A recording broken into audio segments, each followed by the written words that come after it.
रेहाना और रवि की शादी के बाद रवि के पास कुछ नहीं था। रेहाना, तुमने मुझसे शादी करके एहसान किया है। मुझसे ज्यादा तो तुम कमाती हो। अरे तो क्या हुआ, एक दिन आएगा रवि कि तुम खूब पैसा कमाओगे। मुझे तुम पर पूरा विश्वास है। रवि और रेहाना खुद को स्टैंड करने के लिए पूरी मेहनत करते। रेहाना, मैं नौकरी नहीं करना चाहता हूँ। तो कोई बात नहीं, मैं नौकरी करके घर चलाती हूँ, तुम बिजनेस सेट करने की कोशिश करो। एक दिन रेहाना, तुम जानती हो, मैंने जो विज्ञापन बनाने वाली कंपनी खोली थी ना, उसे बड़ी ब्रांड का ऑफर आया है। अब हम लोगों के दिन ब्यारे न्यारे हो गए हैं। मैं जानती थी रवि कि एक दिन तुम सेटल हो जाओगे। रवि का काम अच्छा चल जाता है। एक दिन वो रेहाना से कहता है, रेहाना, अब हम लोगों का बच्चा भी हो गया है। बहुत छोटा है वो। उसका ख्याल कैसे रखेंगे हम? कैसे क्या, मैं गांव से माँ को लेकर आ जाती हूँ। नौकरी से हाफ डे ले लिया करूंगी। अभी तो वो छोटा है, स्कूल जाने तक मैं मैनेज कर लूंगी। देखो रेहाना, मैं अब अच्छा कमा रहा हूँ। तुमको नौकरी करके परेशान होने की कोई जरूरत नहीं है। अरे कैसी बात कर रहे हैं, मैं अपनी लगी लगाई नौकरी कैसे छोड़ दूं? और मैंने तो सुना है हम लोगों को कुछ ही महीनों में सरकारी नौकरी मिल जाएगी। सरकारी नौकरी में कितना कमा लोगी? उतने में तो मैं ड्राइवर रख लूंगा। रेहाना को रवि की बात का थोड़ा बुरा तो लगता है। कम से कम मेरी नौकरी की इतनी बेइज्जती मत करो। भूल गए, इसी नौकरी के बदौलत तुमने अपना बिजनेस खड़ा किया है। अरे वो तो मैं किसी के भरोसे भी कर लेता। देखो, अपने बच्चे को संभालो, घर का काम करो। अब बाहर जाती तुम अच्छी नहीं लगती हो। रेहाना रवि के कहने पर नौकरी तो छोड़ देती है, लेकिन अब बड़े से घर में उसकी कीमत किसी नौकर से कम नहीं होती। एक दिन रवि का दोस्त आता है। भाभी, हम लोग तो आपको तब से जानते हैं जब से आप लोग शादी होकर इस शहर में आए थे। आपकी बदौलत ही सारा बिजनेस खड़ा हुआ है। ये किस्मत तो आप ही की है भाभी। हाँ हाँ भाई, हमारी मेहनत तो कुछ है ही नहीं। अरे होगी, लेकिन भाभी की किस्मत के आगे कुछ नहीं।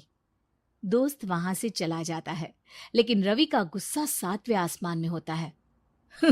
देखा कैसे बोल रहा था? अरे बिल्कुल अच्छा आदमी नहीं है ये। कैसी बात कर रहे हैं आप? प्रशांत भैया तो बहुत अच्छे इंसान है रवि। कैसे उन्होंने हमारे मुश्किल वक्त में हमारा साथ दिया था। अरे था पैसा तो साथ दिया, नहीं तो कौन पूछता है? रवि का व्यवहार पैसा आते ही अलग हो गया। वो बंदे को बंदा नहीं समझता। घमंड से घिरे रवि ने तो एक दिन हद ही कर दी। रेहाना, मैं अब तुम्हारे साथ नहीं रह सकता हूँ। क्या क्या बकवास कर रहे हो रवि?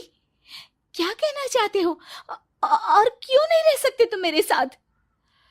देखो, मुझे कोई और पसंद है, और उसने साथ रहने पर बस यही शर्त रखी है कि मुझे तुम्हें तलाक देना होगा। रेहाना, जो कि एक स्वावलंबी महिला थी, उसने बिना देर किए रवि को कह दिया, कोई इश्यू नहीं, मुझे पैकिंग में 4 दिन का वक्त लगेगा, लेकिन तब तक मैं तुम्हारे साथ नहीं रहूंगी। 4 दिन के लिए तुम कहीं और शिफ्ट हो जाओ, मैं घर से निकलूंगी तो बता दूंगी। रवि घर छोड़कर चला जाता है। रेहाना को दुख होता है, वो रोती है, लेकिन व्यवहार से स्ट्रांग रेहाना को पति के वापस आने का और उसे सबक सिखाने का पूरा भरोसा था। फिर एक दिन, अरे शुशिका, कब शादी करोगे तुम मुझसे? यार मैंने तो सोचा था तुम शादी से पहले मुझे विदेश लेकर जाओगे, महंगी कार दिलाओगे। अरे सब दिला दूंगा, लेकिन पहले मुझसे शादी तो कर लो। हाँ हाँ, क्यों नहीं। मैं कुछ दिनों के लिए अपने मम्मी पापा के पास जा रही हूँ और लोगों से अपनी शादी की बात करूंगी। अरे शुशिका, कैसे रहूंगा मैं तुम्हारे बिना? अब तो शादी ही होने वाली है हम लोगों की। शुशिका रवि को छोड़कर चली जाती है।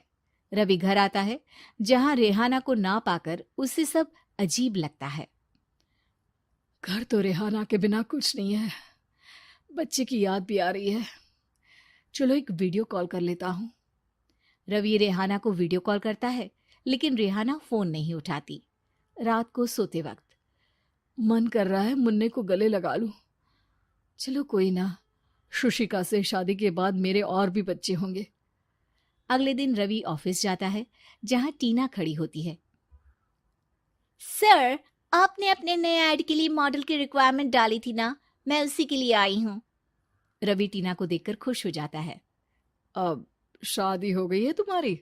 नहीं सर, बस अच्छा सा हैंडसम और अमीर लड़का देख रहे हैं मेरे मम्मी पापा। रवि के दिमाग से तो टीना को देखकर शुशिका का ख्याल भी खत्म हो जाता है। अरे यार, ये लड़की मिल जाए कितनी सुंदर है। शुशिका तो इसके आगे कुछ नहीं है। आ, अब क्या तुम्हें ऐसा नहीं लगता कि मुझसे मिलकर तुम्हारी ये खोज खत्म हो गई है? आप तो 2 बच्चों की पापा लग रहे हैं। अरे नहीं नहीं, मेरी शादी तो हुई थी, लेकिन बीवी को किसी और से प्यार था, मुझे छोड़कर चली गई। खैर, टीना की दोस्ती रवि से हो जाती है, लेकिन 1 महीने बाद शुशिका रवि के पास वापस आती है।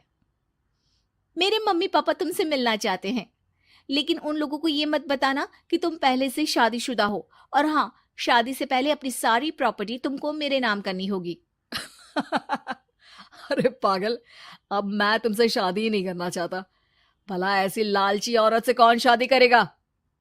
तभी वहां टीना आ जाती है। रवि, ये पागल सी औरत कौन है? देखो, तुमने ही कह दिया ना पागल, तो पागल ही है। पता नहीं कौन है, कह रही है शादी कर लो, लेकिन शादी से पहले अपनी सारी प्रॉपर्टी मेरे नाम कर दो। बोल तो सही रही है।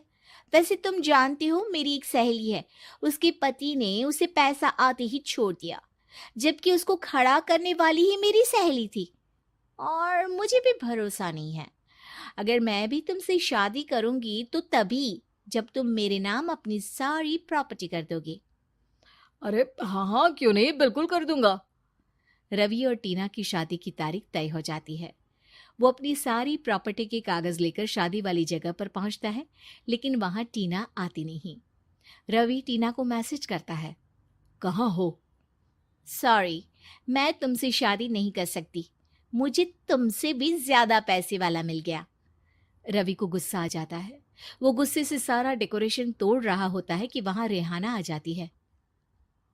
सर, क्या हो गया? क्या डेकोरेशन पसंद नहीं आई आपको? अ, तुम यहाँ क्या कर रही हो?